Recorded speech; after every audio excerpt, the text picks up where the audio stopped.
Good afternoon. I'm Justin Williams. For 2 years now, our school adopted the No Place for Hate campaign, which is a program that empowers people to challenge anti-Semitism, racism, homophobia, and all forms of bigotry. At Seneca, the No Place for Hate campaign reminded us to celebrate diversity and help maintain a school culture in which students respect one another. The initiative, though, is more than just a slogan. Last year, we participated in various No Place for Hate activities, including a rap contest that culminated in signing a pledge to promote respect for individual and group differences. Some students also visited the Holocaust Museum in Washington, D.C., and wrote about their experience. And finally, in our English classes, we viewed and discussed videos about the harmful effects of stereotyping and wrote encouraging messages on the importance of becoming upstanders. This year, Seneca's No Place for Hate campaign continues. Just this week, we are kicking off the Week of Respect with information about the effects of cyberbullying. This week, we will be learning more about cyberbullying in our health and PE classes, and on Friday, we plan to ask all of you to sign the pledge against hate in your homerooms. Here at Seneca, we are lucky to have peers who stand up for others. At this time, please welcome Principal Jeff Spector to say a few words.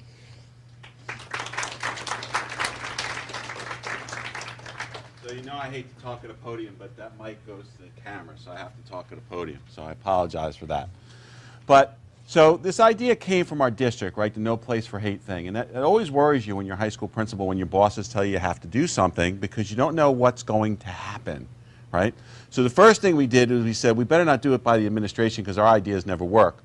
So we got Mr. Connect and Mrs. Hoy and Mr. Mayor to kind of lead up No Place for Hate for us, and they do a tremendous job. So I want to give them a round of applause.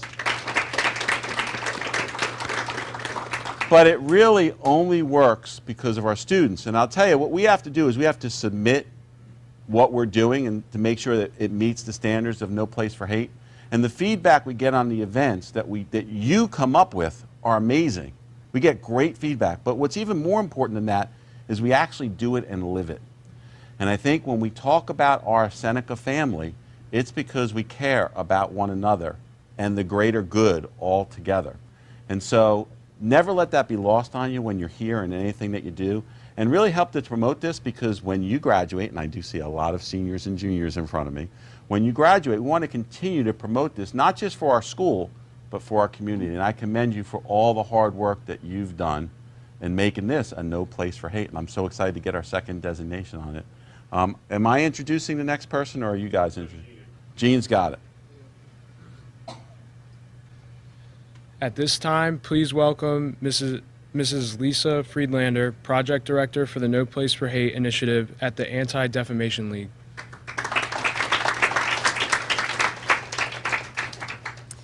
Good afternoon.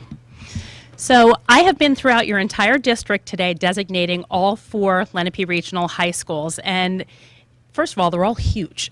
So you must get your exercise walking around here.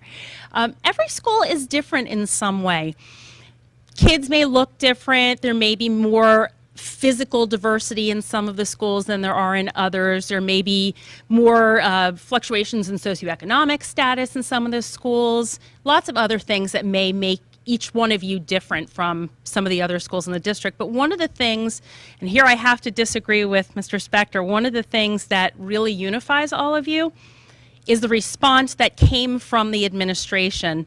When I was first introduced to the Lenape Regional High School District, I was brought in from up above, the highest ranking person, and put in a room full of principals and assistant principals and had to convince them, you know, this is a good thing, you need to bring this. But I didn't face a room full of ladies and gentlemen standing there with their arms crossed going, great, the district's making us do another initiative.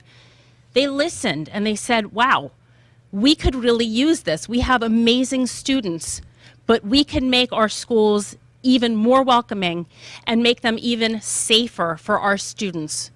We can work together, not just as administrators, but as Mr. Spector said, with the student body to find out what do students need. So when they walk in through these doors, they feel welcome and they feel respected and they feel included. And that's why they adopted No Place for Hate. Not just for a fancy slogan or to get good PR, which it is good PR. I hope you're all proud to say that you're in a No Place for Hate school and a No Place for Hate district. But more than that, beyond the 3 or 4 projects that you do each year, as awesome as they were, No Place for Hate becomes part of a message that you live and breathe every day. It becomes part of the culture of the school. And that's really the goal of it. It's not just doing 3 or 4 projects. It's not just getting a banner. It's the idea that when each one of you walks through this building, you know that you have the right and the responsibility to be treated with respect and to treat others with respect. It also means that your administration has made a commitment that they will respond.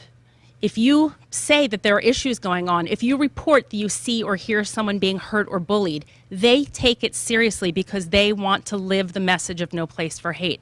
And I hope that helps empower all of you.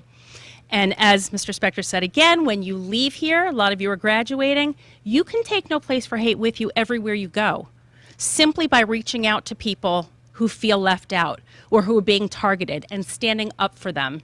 As the very wise feedback from the Holocaust Museum clip from most of the students said, I didn't realize that I had the power. Just one person can make a difference. And every one of you has the ability to be that one person every day. So I hope that the No Place for Hate banner serves as a reminder for you every time you see it, and an inspiration as well, that whether you're in school or you're home or you're online on your phone and you hear or see stuff going on that you know is hurtful and isn't right, I hope you feel empowered to spread the No Place for Hate message and to reach out to people who are being targeted. I'm here today to honor you for all of the work that you did last year. You heard about the projects from the gentleman over there. The projects that you did to earn your No Place for Hate banner. It's something that I know that I'll be back here again next year to do, because I know that you all understand No Place for Hate isn't a one and done. It's something that we always have to work on because we're human and we can always do better. But congratulations, and can I have someone hold this with me?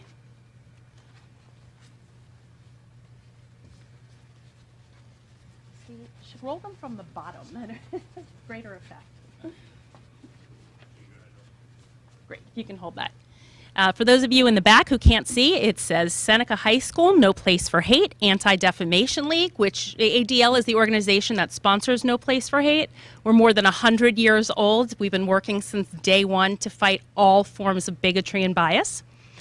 On the bottom, it has this school year. That means the work you did last year earns you the right to call yourselves a No Place for Hate school for the rest of 2014-2015. And once again, I will be here next year, I'm sure. Yes? Yes? Come on, a little enthusiasm. Yes? To give you your 3rd banner. So congratulations and thanks for all of your hard work. Thank you, gentlemen.